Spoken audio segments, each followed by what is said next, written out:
E dando sequência ainda ao tema, né? Esse assunto dos 20 anos da morte do prefeito de Campinas, Antônio da Costa Santos, o Toninho, a gente fala agora com Marina Garcia Costa Santos, que é a filha do Toninho, a quem a gente agradece muito pela gentileza de atender a CBN. Bom dia, Marina.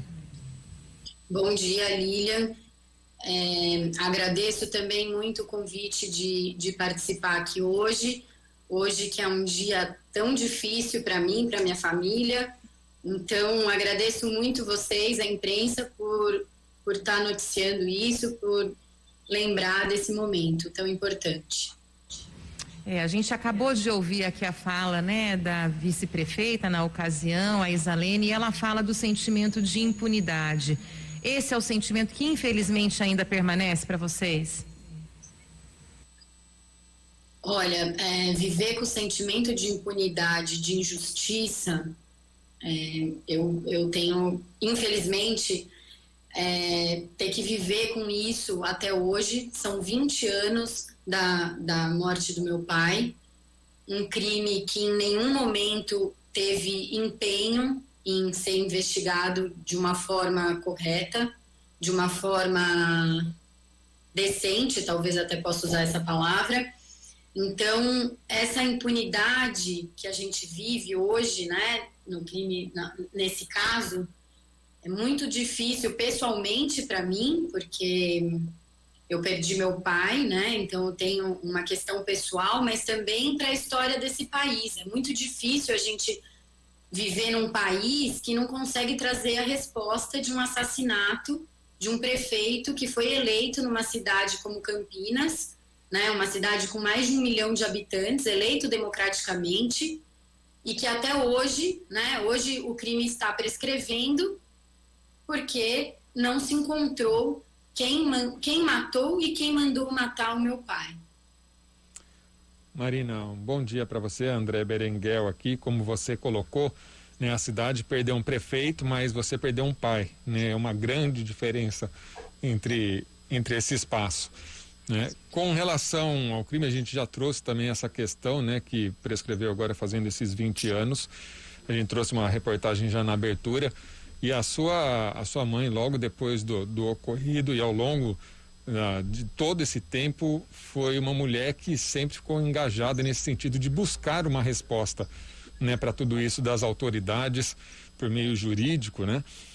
Passados esses 20 anos, vocês ainda acreditam que possa haver algo novo e que se possa chegar efetivamente a um responsável pela morte do Toninho?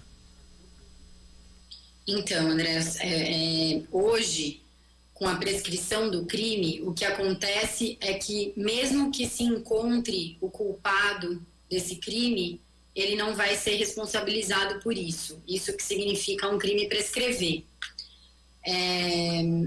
Então, é muito difícil, porque a gente teve 20 anos, né, para que isso seja investigado, para que a polícia e o Ministério Público tivessem a capacidade de desvendar quem mandou matar o meu pai.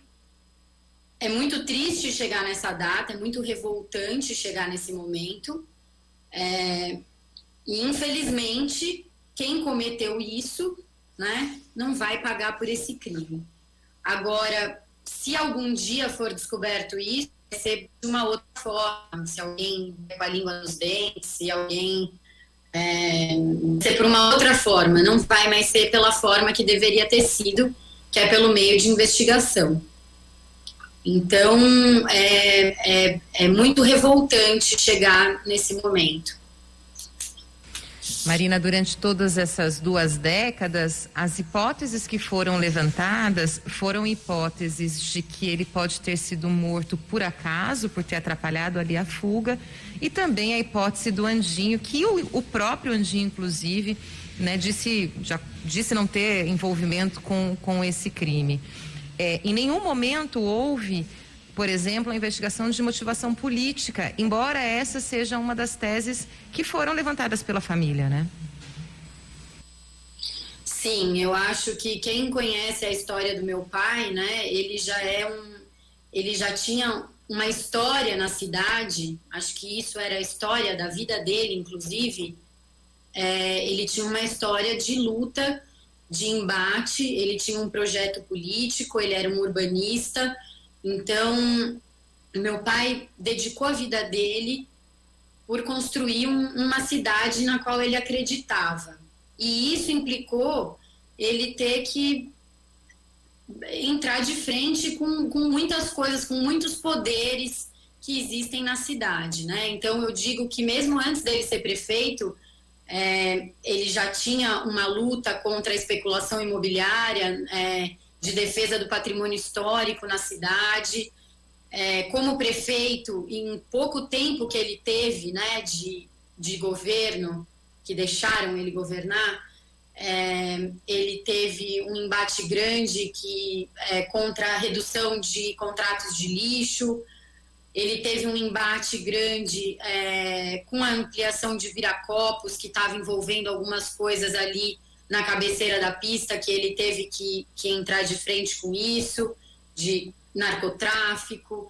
Então, assim, ele assinou uma área de preservação ambiental em Sousas e Joaquim Egídio, que era uma área de expansão na cidade importante. Inclusive, ele me levou nesse dia, eu tinha 14 anos, e no discurso que ele fez, a hora que ele assinou a APA, ele disse que ele tinha me levado porque eu representava o futuro da cidade.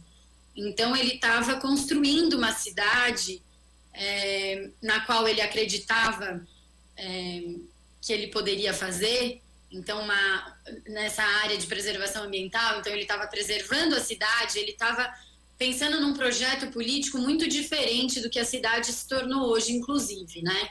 Então, para mim, para minha família, eu acho que isso fica tão claro para a gente, que nesses 20 anos, né, esse projeto do meu pai se perdeu, né? Com o assassinato dele, isso não aconteceu.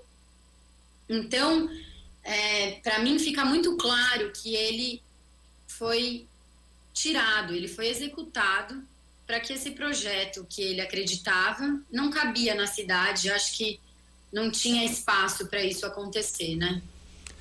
Marina, como você falou agora, seu pai ele teve um espaço muito curto, né, de governo na prefeitura como prefeito, mas ele já pensava muito em Campinas anterior a isso, né? Até com relação a todo esse planejamento, todas essas ações mesmo que você trouxe agora, a família acredita que o município não tratou, não homenageou, não deu um valor devido à história dele e tudo que ele conseguiu fazer nesse curto espaço de tempo no município. Hoje a gente tem a Estação Cultura, né? Lá, prefeito Antônio da Costa Santos, Palácio do Azulejo também depois foi rebatizado e acrescentado o nome dele, mas não há um busto. Até a própria ex-vereadora Terezinha mandou mensagem para a gente falando a respeito disso, né? Que não existe uma homenagem de uma certa forma mais expressiva com relação à história dele no município. Olha, eu acho que eu entendo como homenagem não colocarem o nome dele em alguma coisa assim. Acho que isso faz parte, mas assim, a real homenagem, inclusive isso no quesito de poder público, né? A homenagem que o poder público poderia ter feito para o meu pai era ter esclarecido esse crime, mínimo. Meu pai, que sempre foi uma pessoa que lutou contra a injustiça, ter sido assassinado e a gente não poder ter uma resposta de quem mandou matar ele, é muito duro, é muito difícil.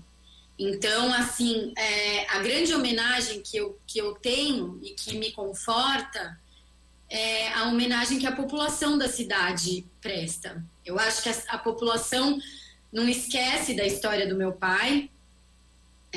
Inclusive, quando as pessoas às vezes me reconhecem ou sabem quem eu sou, esse carinho que a gente recebe, né? Esse carinho que eu sinto que as pessoas têm pela história do meu pai, e eu sinto isso de uma forma muito verdadeira, sabe? Então, eu acho que essa é a grande homenagem que Campinas oferece para o meu pai, a homenagem que a população tem por esse carinho da história que meu pai construiu na cidade. Agora, no quesito homenagens, né, do poder público, eu acho que a homenagem que poderia ter feito, e não acho que é uma homenagem, acho que era o mínimo, né, um direito que a gente teria, a família e a cidade, era ter descoberto quem mandou matar o meu pai. Marina, a história, né, da sua vida, da sua família, com a morte do seu pai, infelizmente, né, claro que são proporções e contextos diferentes, mas a gente sabe que existem muitos e muitos crimes que também não são solucionados, né? Muita gente morre, muita gente é assassinada e a família fica como você e sua mãe ficaram, sem ter respostas, né? Em meio a toda essa dor que você, né, traz aqui pra gente, depois de tanto tempo, agora com a prescrição do crime, como é que vocês pretendem seguir? O que vocês ainda pretendem fazer? Há ainda algum mecanismo de luta para esclarecer esse crime? Ainda que não haja até, infelizmente, por conta da prescrição, a punição, mas talvez em busca ainda de uma resposta. O que vocês ainda entendem que pode ser feito? Então, Lilian, é o seguinte, hoje, como está prescrevendo o crime, amanhã a gente está entrando com um pedido na OEA, né, para que se reconheça de que o Estado brasileiro foi omisso na investigação desse crime, né, como em tantos outros que você tem falado. Acho que o meu pai, como um crime político, acho que também tem diversos outros crimes políticos, né, que na maioria deles não se chega também a um resultado de quem executou. Eu acho importante a gente colocar aqui que o Estado brasileiro foi omisso nessa investigação, e então o que a gente vai fazer é levar esse pedido. O nosso advogado vai estar protocolando assim que possível esse pedido na OEA e na Corte Interamericana da OEA, porque o Brasil faz parte de uma convenção americana dos direitos humanos e essa omissão, num caso de homicídio, né, é muito grave. Então, a gente esgotou todas as possibilidades de investigação aqui dentro do país e agora a gente vai recorrer a isso para que se reconheça que o Estado foi omisso e que não teve um empenho para se desvendar quem mandou matar o meu pai. Marina, a gente agradece muito a sua participação. A gente sabe que este é realmente um momento de dor, um momento difícil, mas a gente agradece muito sua gentileza. E você falou das homenagens, vou deixar a minha aqui. O seu pai foi a primeira pessoa que eu realizei uma entrevista, ainda como estudante de jornalismo, então também tem um significado muito importante na minha trajetória. Também sou campineira. Fica aqui a minha homenagem e mais uma vez o agradecimento por você participar aqui com a gente. Muito obrigada, Lilian. Obrigada, André. Obrigada por vocês estarem noticiando isso. E assim, eu quero deixar claro aqui que mesmo a gente vai até o fim em tudo que for possível para que isso seja um dia esclarecido, né? Não que, infelizmente, a gente não pôde ter um resultado dessa investigação, né? Mas eu quero que fique registrado na história que isso aconteceu e acho que essa é a homenagem que eu vou deixar para o meu pai. De que ele não morreu porque ele estava atrapalhando o trânsito, ele não morreu porque ele estava no lugar errado na hora errada. Ele morreu porque ele atrapalhou muita gente nessa cidade. Muito obrigada, Marina. 10h31.